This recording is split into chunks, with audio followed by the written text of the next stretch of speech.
If you're one of the older Gen Xers in your late 50s or a younger boomer in your early 60s, and you feel like retirement or the possibility of it is slipping through your fingers, well, you're not imagining it, and you're definitely not alone.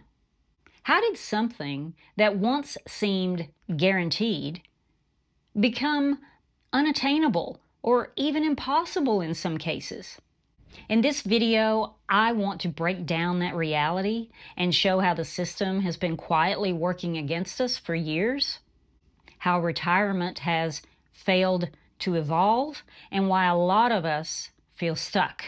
So let's get into it. Number one is medical debt and chronic illness. Many Gen Xers have battled or are battling serious health issues, or we've supported sick parents, or spouse, or children. And the numbers tell the story. About 24% of Gen Xers carry medical debt. That's 1/4 of us. Of those, the average balance is around $20,000, much higher than millennials at $11,000 and boomers at $2.4 thousand. Over half of Gen Xers have had medical bills sent to collections, and 57% have said that they've avoided or delayed care because of the cost or their current medical debt. Let's talk about why this isn't our fault. We came of age when the entire healthcare system was shifting and not in our favor. Health insurance premiums became more and more expensive. Higher deductibles became the norm. Out-of-pocket costs and out-of-network surprise bills exploded. And even employer-sponsored coverage has been shrinking. Many of us, we're holding out for Medicare to eventually save us, because right now it's one of the only safety nets left. It actually looks like what health insurance used to look like for all Americans decades ago. Very low deductibles, manageable premiums, more coverage, but we can't tap into it until we're 65. And there's no guarantee that it's going to look the same when we do get there. If Medicare gets gutted, I honestly don't know how Gen X is going to manage the rising costs of health care, just as our health needs start to increase more and more. And number two on the list is spending too much and saving too little. It's harder than ever not to overspend in the world we live in today. It takes extreme discipline to resist the constant marketing, the online shopping convenience, the buy now, pay later. It's all designed to wear down our willpower. Now, I talked about this in a recent video, how we've been manipulated into spending on a luxury lifestyle without the income to match it. I'll link that video in the description box below if you want to check it out.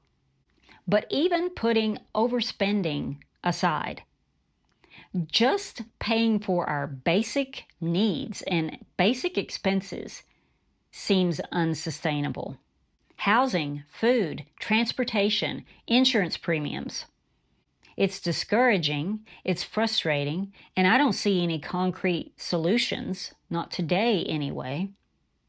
The only way forward may be looking backward to the values and habits of earlier generations, such as multi-generational housing and living, a one-car household, using credit cards only for emergencies, and a modest, needs-based living instead of lifestyle inflation. And the truth is that some of us are already doing all of those things and still feel like we're not getting ahead. So even if we do manage to put a little away for our retirement, here is the question that still lingers for me. Will we ever be confident enough to give up a steady paycheck when basic living feels so expensive. Now, number 3 is a lack of financial education.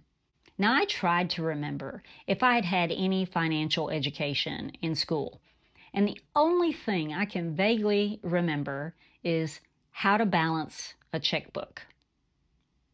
That's it. And I think that was just sprinkled in somewhere. And in college, I didn't study economics, so there was no financial education there either. And as I've shared in other videos, the various 401ks that I had in my earlier years, they came with zero guidance as well. You were given some paperwork, you signed up for it, you had a little bit come out of your paycheck every payday, and that's pretty much it. But how could our educators and even our parents instruct us in financial planning and retirement accounts when they didn't grow up with them either? 401ks weren't even created until 1978 and didn't become the norm until well into the 80s, even 90s. So most of us Gen Xers, we were flying blind. Was there anyone in our lives stressing to us how important it was to save for retirement that was so many years away when I didn't see anyone older than me or my parents doing any of that saving? So was it something that I really needed to be bothered with as well?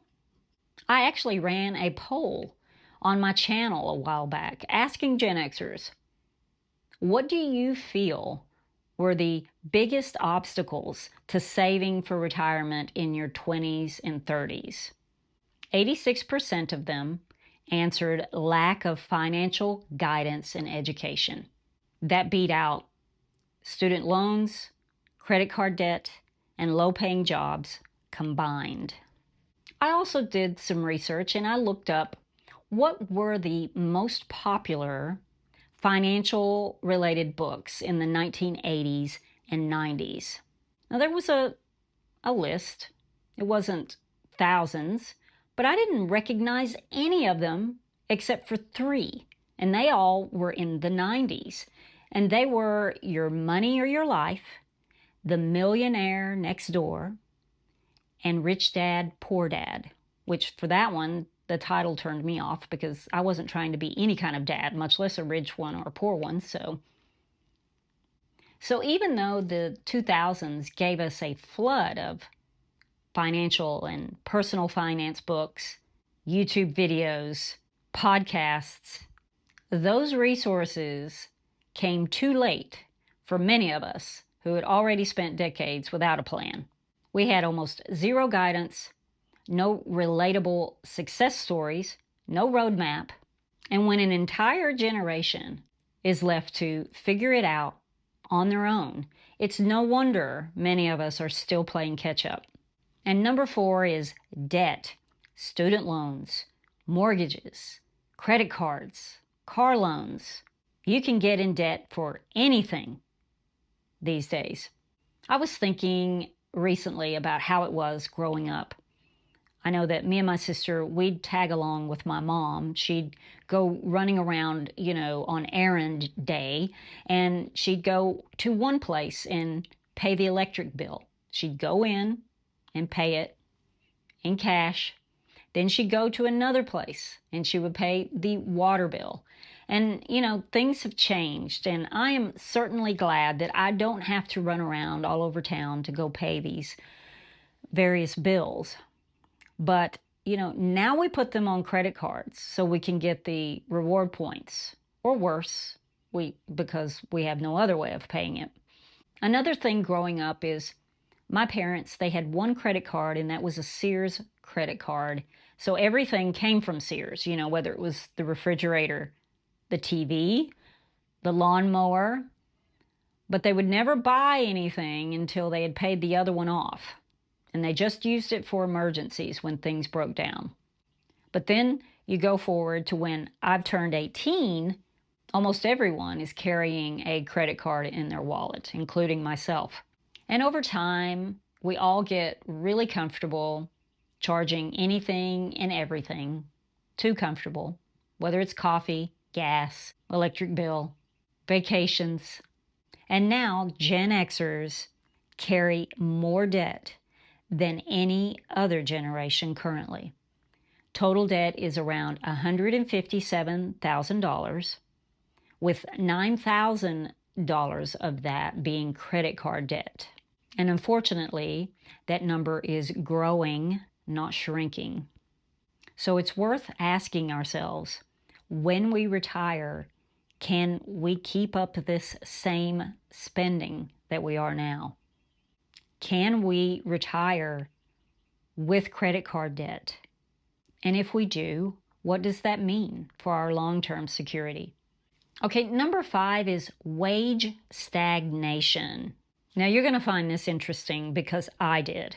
I'll be honest, I've heard of people talking about stagnant wages for years, but I never really knew the numbers. Between 1979 and 2013, that's a 34-year time span, middle wage workers, their hourly wages only increased 6% over that 34 years. That's 0.2% per year. And that 6%, really, all of that was kind of concentrated in the late 90s when there was a really tight labor market.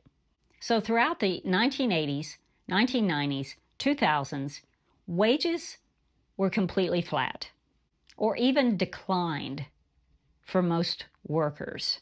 Now, low-wage workers actually saw their wages drop by 5% during that same time period.